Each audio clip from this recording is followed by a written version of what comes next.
Help! They've kidnapped me. Lady Di, a Modern Fairytale by Slobodan Radojev. Mitrich Part 2 Conspiracies Chapter 19 Office of the Prime Minister ***** Office of the Prime Minister. The driver of the head of MI5 stops his official car in front of number 10 Downing Street, gets out quickly and opens the back door. The MI5 boss steps out and turns with authority to the driver. "Wait here, please. I don't think it'll be long." "Yes, sir." The MI5 chief enters the headquarters of the Prime Minister of Great Britain.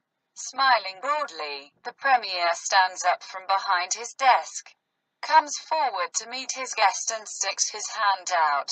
The men shake hands. "Welcome," the Prime Minister says, pointing to a luxurious armchair. "Have a seat, please." "Thank you." The Supreme Head of MI5 sits down in the leather armchair.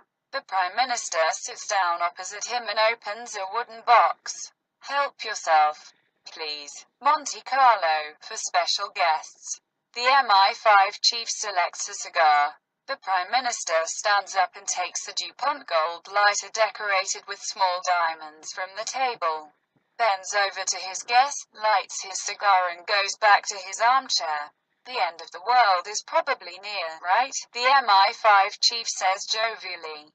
The Premier frowns. "I don't understand," he says, somewhat surprised. The MI5 chief smiles. "You're treating me so royally. If it were not so important, you would not even receive me." The Prime Minister laughs out loud. "Ha ha. That's what you think. Only thanks to me you've become the successor to that lesbian who ruined so many things, and now you're at the helm of our most important service.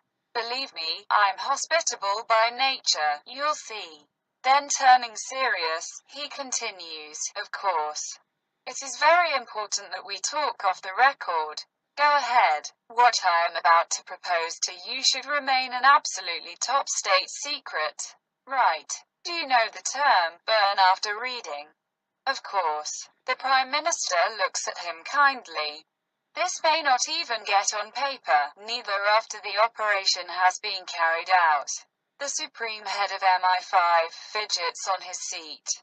With his little brown eyes he looks at the big blue irises of the Prime Minister. "I don't quite understand." "There are lots of things you don't understand."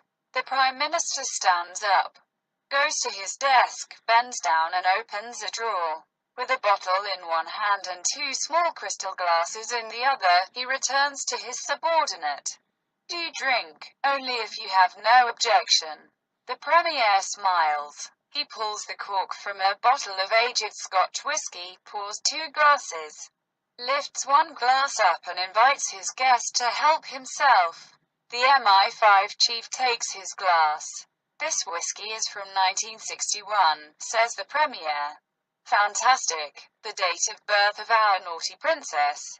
"Oh." The Prime Minister takes a sip and puts his glass on the table. "Excellent stuff." The MI5 chief imitates his boss and also puts his glass back on the table. "You're right. I've never tasted a better whiskey." The Premier smiles with satisfaction. "Can I count on you?" "Always," says the MI5 chief automatically. "Right, then we understand each other. This operation, let's call it Operation Double, which I will explain to you in all its details, may never ever get on paper. Not before and not after. Is that clear? You can count on me. ****.